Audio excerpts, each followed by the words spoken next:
एक बार की बात है, कालिया शहर में एक पुरानी बस खरीदता है। बस की हालत कुछ ज्यादा ठीक नहीं होती। जगह जगह से बस का पेंट भी उखड़ा हुआ होता है। फिर वह शेरू को हेल्पर के तौर पर नौकरी पर रख लेता है। पहले दिन कालिया बस चलाकर बस डिपो पर पहुंचता है, जहां पहले से कुछ बसें खड़ी होती हैं। वो भी अपनी बस को वहां लगा देता है।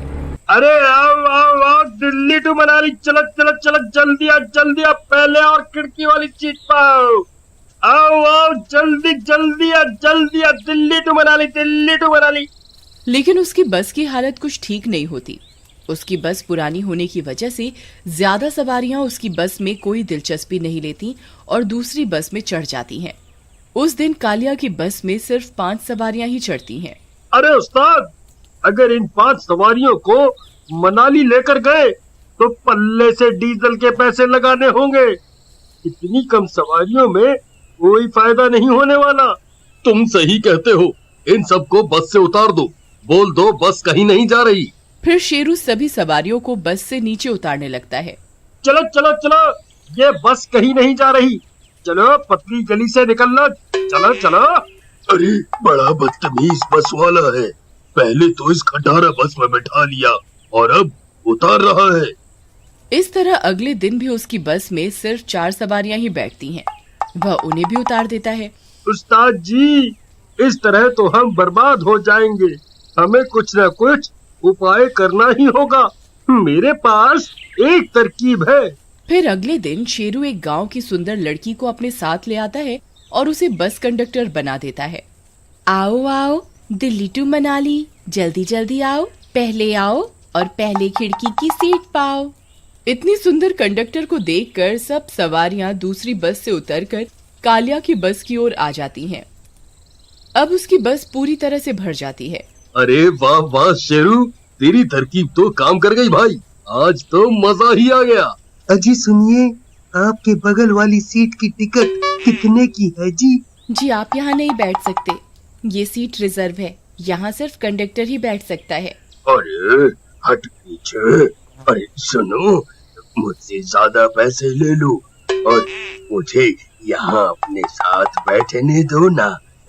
अरे ओ बूढ़े बाबा, चलो चलो चुपचाप पीछे जाकर बैठो, यहाँ कोई नहीं बैठेगा। फिर सब सवारियां बैठ जाती हैं और बस मनाली के लिए निकल जाती है। सब लोग बार बार सुमन को ही देखते रहते हैं। उसी बस में 3 बदमाश भी होते हैं। अरे रानी, जरा यहाँ हमारे साथ आकर बैठ जाओ, वहाँ अकेले अकेले बोर हो गई होगी। सुमन उनकी बातों को नजरअंदाज कर देती है, लेकिन वे बदमाश सुमन को लगातार तंग करते रहते हैं। फिर ये सब देखकर शेरू वहाँ आता है। अरे भाई साहब, आपको क्या तकलीफ है? कब से उस बेचारी को परेशान किए जा रहे हो? छछूंदर, चल निकल यहाँ से, बड़ा आया हमें समझाने वाला। चुपचाप यहाँ से चला जा, नहीं तो बस से उठाकर नीचे फेंक दूंगा। फिर वे सब बदमाश हंसने लगते हैं और सुमन को परेशान करते रहते हैं। अरे भाइयों, क्या तुम देख नहीं रहे? ये बदमाश मिलकर एक लड़की को तंग कर रहे हैं। क्या आप में से कोई इन्हें कुछ नहीं बोलेगा? डरो मत, हम सब मिलकर इनका मुकाबला कर सकते हैं। लगता है तू ऐसे नहीं मानेगा, अब एक शब्द भी और बोले तो तुझे बस से नीचे फेंक दूंगा। फिर शेरू कालिया के पास जाता है। उस्ताद, पीछे बस में कुछ बदमाश सुमन को परेशान कर रहे हैं, हमें कुछ करना होगा। हाँ, तुम ठीक कहते हो, तुम नजर जमाए रखो, जैसे ही कोई पुलिस का नाका दिखेगा मैं बस रोक दूंगा। फिर रात होने पर लल्लन सुमन का हाथ पकड़ लेता है। ए छोड़, मुझे छोड़, तेरी इतनी हिम्मत, छोड़ मुझे। मेरी राम प्यारी, आखिर भागकर कहाँ जाओगी? फिर खींचातानी में सुमन का संतुलन बिगड़ जाता है और वो बस से नीचे गिर जाती है। ये देखकर वह बदमाश घबरा जाते हैं। फिर एक आदमी इस घटना की जानकारी देने के लिए कालिया के पास जाता है। अरे भाई साहब, बस रोको, अनर्थ हो गया, वो कंडक्टर लड़की बस से नीचे गिर गई। ये सुनते ही कालिया बस रोक देता है। फिर कुछ लोग पीछे की ओर फिर दौड़ते दौड़ते वे लोग उस जगह पर पहुंचते हैं जहां सुमन गिरी थी। लेकिन वहां उन्हें सुमन की कोई लाश नहीं मिलती। इधर उधर ढूंढने पर भी उसका कोई पता नहीं चलता। अरे भाई, ये सारा जंगल का रास्ता है। मुझे लगता है कोई जंगली जानवर उसे ले गया है। हमें यहाँ और नहीं रुकना चाहिए। तेरे में हम सुमन को नहीं ढूंढ पाएंगे। चलो जल्दी बस की ओर चलो, कहीं कोई जंगली जानवर ना आ जाए। फिर वे सब लोग डर और अंधेरे की वजह से वापस बस की ओर चल देते हैं और बस में आ जाते हैं। कमबख्तों, तुमने जो किया है उसकी सजा तुम्हें जरूर मिलेगी। थोड़ी दूर पर ही एक पुलिस स्टेशन है, तुम सब के सब जेल में सड़ोगे। फिर इतना बोलकर कालिया गुस्से में तेजी से बस चलाने लगता है। फिर कुछ दूर जाने पर अचानक बस रुक जाती है, क्योंकि बस के सामने सड़क पर एक पेड़ गिरा हुआ होता है। तभी अजीब अजीब सी आवाजें आने लगती हैं। सब लोग डर जाते हैं।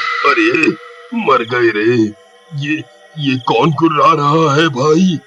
लगता है पास में ही कोई जंगली जानवर है। अरे उस्ताद, बस क्यों रोक दी? यहाँ तो बहुत खतरा है। अरे भाई, बस के आगे एक पेड़ गिरा हुआ है, मैं आगे बस नहीं चला सकता। तभी किसी के बहुत तेज चीखने की आवाज आती है। तभी ऐसा लगता है जैसे कोई बस की छत पर चल रहा हो। सब सवारियां बस की छत की ओर देखने लगती हैं। सबकी हालत खराब हो जाती है। अरे लल्लन भाई, ये बस की छत पर कौन चल रहा है भाई? मुझे तो बहुत डरावने डरावने ख्याल आ रहे हैं। इन्हें सुमन की लाश भी नहीं मिली, कहीं वो लौट के तो नहीं आ गई? अरे नास मिटे, ये कैसी कैसी बातें बोल रहा है? शुभ शुभ बोल। अगर वो वापस आ गई तो हम तीनों में से किसी को जिंदा नहीं छोड़ेगी। तभी खिड़की में से एक हाथ अंदर आता है और विजय की गर्दन पकड़ लेता है और उसे अपने साथ बाहर खींच लेता है।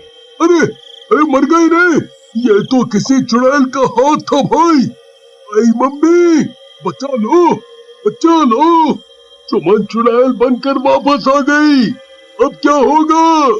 तभी उन्हें एक चुड़ैल बस के पीछे वाले शीशे से दिखाई देती है। उसे देखकर सबकी हालत खराब हो जाती है। अरे लल्लन भाई, विजय तो गया, अब अगला नंबर हमारा ही है। ये हमारे लिए ही आई है। तभी खिड़की में से एक हाथ अंदर आता है, को भी बस से बाहर खींच लेती है। अरे भाइयों, ये चुड़ैल इन तीनों के लिए ही यहाँ आई है। इन्हीं की वजह से सुमन बस से नीचे गिरी थी। उसने दो को तो मार दिया है, अब ये अकेला लल्लन ही बचा है।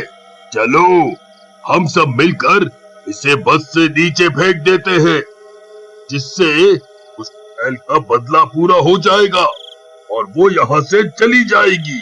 अरे नहीं नहीं नहीं नहीं भाइयों, ये कैसी बातें कर रहे हो? मेरे साथ ऐसा मत करो। शेरू भाई, मुझे बचा लो। तुम तो सुमन को जानते थे ना, उसे बोलो कि मुझे माफ कर दे। मैं हाथ जोड़कर उससे माफी मांगता हूँ। तुम इसी के लायक हो, मैं तुम्हारी कोई मदद नहीं कर सकता। तभी वह चुड़ैल जोर जोर से गुर्राने लगती है। फिर चुड़ैल लल्लन को भी बस से बाहर खींच लेती है और बस की छत पर ले जाती है। अरे सुमन, मुझे माफ कर दो, मेरे से गलती हो गई। आज के बाद मैं किसी लड़के के साथ बदतमीजी नहीं करूंगा, मुझे छोड़ दो। फिर वह चुड़ैल लल्लन का सिर उसके धड़ से अलग कर देती है और जोर जोर से चीखने लगती है। उसकी चीखें सुनकर बस में बैठा हर शख्स कांप उठता है। फिर उसे मारने के बाद वो खिड़की से झांककर अपने अगले शिकार की तलाश करने लगती है। देखो सुमन, हम सबसे बहुत बड़ी गलती हो गई। हम सब चुप रहे, किसी ने भी तुम्हारे लिए आवाज नहीं उठाई। हम सब तुमसे हाथ जोड़कर माफी मांगते हैं, हमें माफ कर दो। उस बस में कुछ बच्चे भी होते हैं, उन्हें देखकर वह शांत हो जाती है। ठीक है, मेरा बदला पूरा हो गया। मेरी लाश तुम्हें पीछे झाड़ियों में पड़ी हुई मिलेगी, उसका अंतिम संस्कार कर देना।